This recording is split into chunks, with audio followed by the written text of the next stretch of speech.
Hello tout le monde et bienvenue dans cette nouvelle vidéo dédiée à notre formation Full Stack. J'espère que vous allez tous bien. Quant à moi, je me porte assez bien. Ok. Dans la vidéo précédente, nous avons vu comment afficher donc les commentaires qui sont liés à une publication. Ce que je vous propose aujourd'hui, c'est de pouvoir donc ajouter donc des commentaires à une publication. Ce que je veux, c'est lorsque nous venons là, peut-être au niveau de Laravel, et que nous puissions donc ajouter des commentaires à cette publication qui n'a pas encore de commentaires associés. Ok. Et pour cela, je vais donc venir au niveau de mon code. Ce que je dois faire, c'est très simple.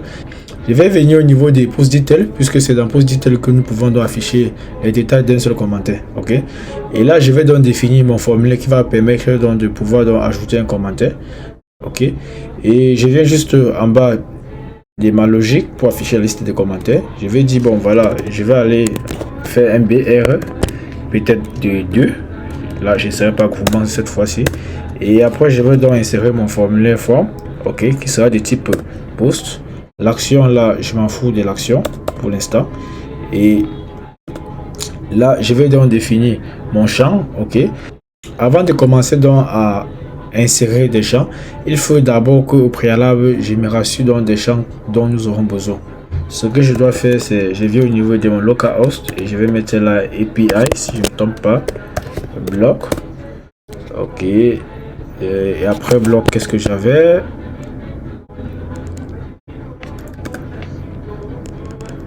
Après bloc, j'ai comment. Ok.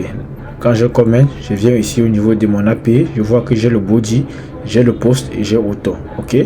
Donc le champ qui sera visible par l'utilisateur sera le body et je pense que c'est la même chose que nous avions eu au niveau de la formation comment créer un bloc complet de A à Z. Si je viens localhost, ok, ça va, je viens là au niveau du framework Laravel.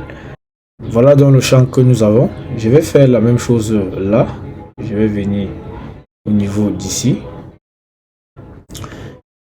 Je définis donc mon champ de type test area. Je vais dire test area. Et là, je peux mettre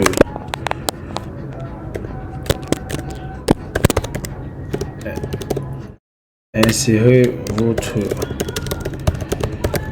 commentaire ici. Ok, ou bien rédiger, c'est mieux.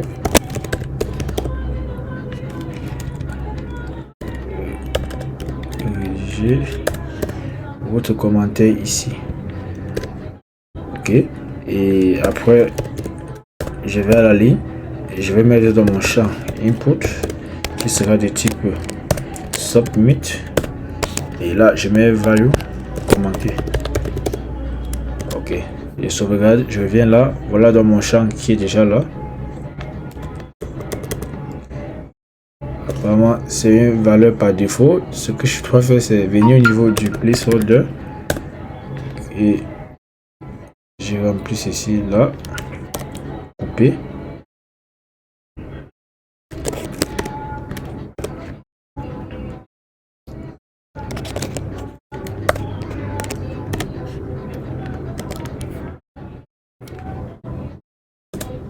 Voilà, rédigez votre commentaire ici.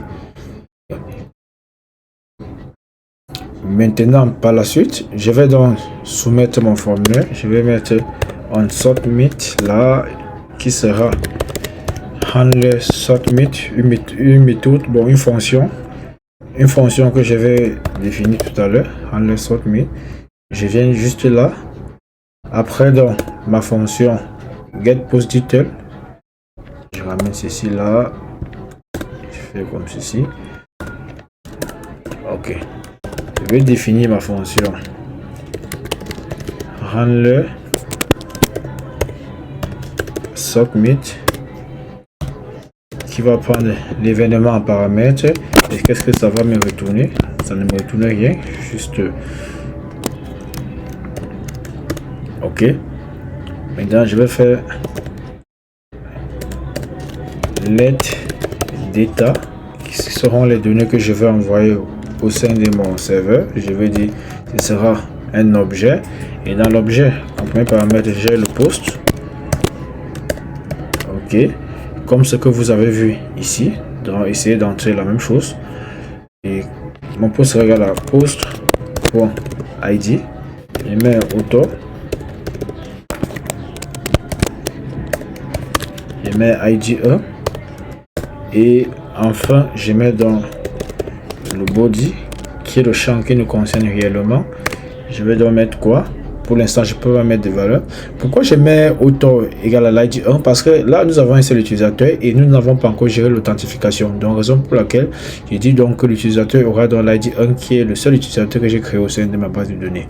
Lorsque nous verrons donc comment gérer l'authentification avec Django REST Framework, vous verrez donc que nous n'aurons plus besoin d'accorder donc d'écrire l'auteur en dur au sein de notre bloc. Ok, donc l'auteur sera réellement celui qui sera connecté au sein du client front-end. Comme body, ce que je vais mettre là, je viens déclarer use state. Je dis use state. Je mets body ici. Ça sera une chaîne vide. Ok. Je vais venir faire le on change. Ce que je dois faire, c'est on change. Ça va égal à quoi? Event set body qui sera égal à quoi? Event.target.value. Ok, je récupère la valeur et ensuite, comme dernier attribut, je vais mettre là value sera égal à body. Ok, bon, là c'est plutôt bien. On me dit l'erreur qu'il y a un élément qui n'existe pas. Ok, c'est à quel niveau? C'est ici. Ok, je vais dire body égale à body. Ce que je peux faire, c'est un console pour log pour voir si mes données sont bien récupérées. Je vais dire data et sauvegarde. Ok, event default pour que le format ne se met pas. Event.prevent default.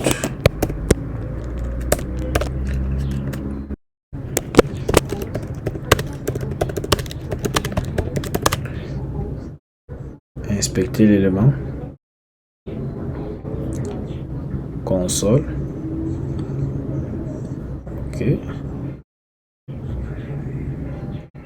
Là, j'ai post, author, body, hello tout le monde. Les gars, je parviens donc à récupérer mes éléments et je l'envoie au niveau de la console. Ce que nous allons faire par la suite, c'est de l'envoyer donc au niveau de notre serveur.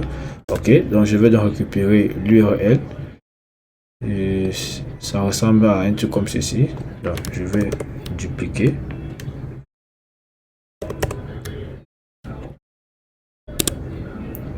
La URL comment.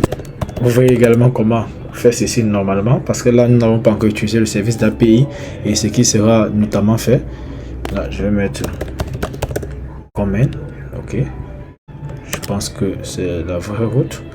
Et ici donc, je veux donc appeler donc Axios try catch et on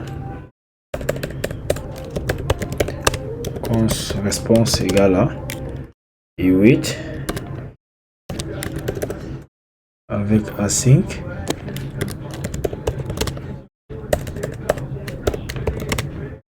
Ok, Axios pour post. Étant donné que je vais envoyer mes données vers le serveur, je mets dans URL comment et je passe là mon data. Je pouvais passer également le header qui est application.json, mais c'est pas important. Là, Axios le prend déjà en compte. Et là, je vais dire request statut est égal à 200. 201 parce que là on va faire un post, ça veut dire la requête à cette body sera une chaîne vide et là je dis body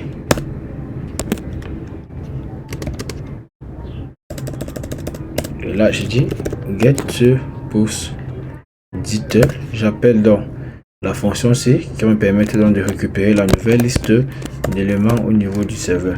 Et donc s'il y a l'erreur, je dis console.error et j'affiche donc l'erreur. Ok, bon, je vais sauvegarder et nous allons tester pour voir à quoi cela marche. Regardez au niveau du serveur et regardez au niveau du serveur Node.js également. Donc je vais donc venir là. Ok, je vais actualiser. Je dis bonjour Gérard. Ok, il est commenté.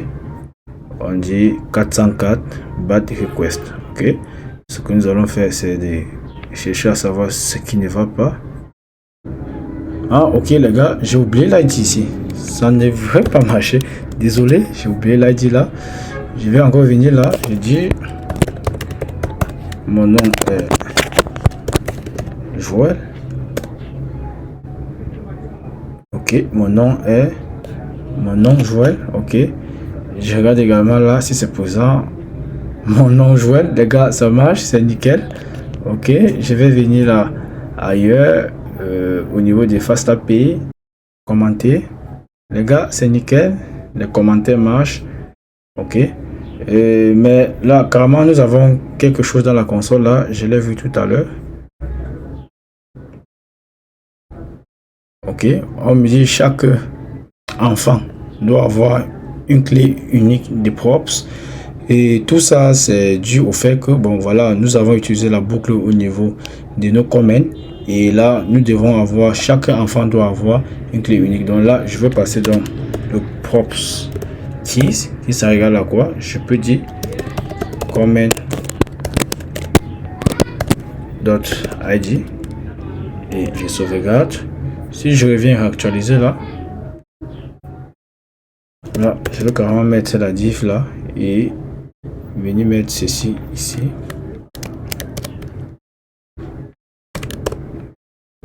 Je sauvegarde.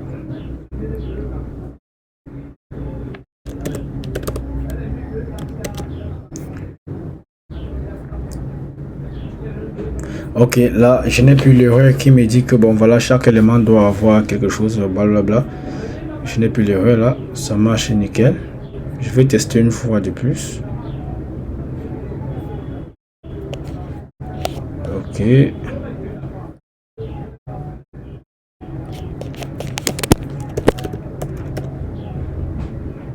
Ok, ça marche, c'est plutôt bien. Bon, je vous remercie d'avoir regardé cette vidéo. Merci aux abonnés, merci à ceux qui laissent des commentaires. On se revoit la prochaine. Ciao.